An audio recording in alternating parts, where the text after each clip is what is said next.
Okay, turbocharger rattle can be done by a couple of things on the turbo. One is from this. Now this will rattle, and this can rattle on idle, and that's predominantly the time that you hear this rattle. Any other time, this is usually under pressure. Okay, now I can't even move that because that's how strong the spring is. The other rattle that you can get is from the dime that's on this arm. Now when they're brand new, these do not spin, but as over time, as you can see, this one's rattling. They put a little tab on the side here to stop it from circling all the way round, otherwise it will wear out even quicker. But you don't need to replace this until you start getting a gap here, okay, between the casting and the arm. That's when you start to lose boost, and that's the time that you should replace it.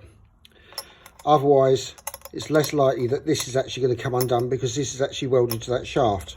Now, this arm that goes all the way through and comes out here can be replaced, which is a little known fact. But to do it, this is welded to this arm. Okay, so what you would have to do is drill this off, take the arm off, and as you can see here, there is actually an insert. That insert has got to be taken out, okay, because that's made out of stainless.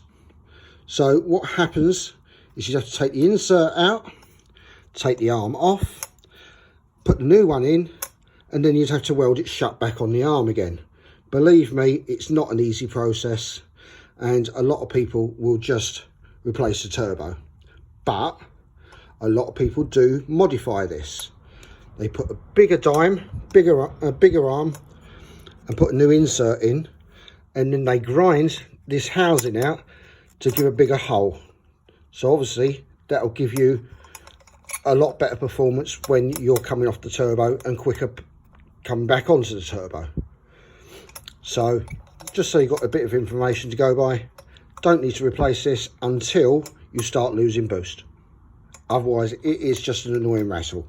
As for this, normally, as you can see, you've got a washer here and you've got a clip, and on this one it just clips off.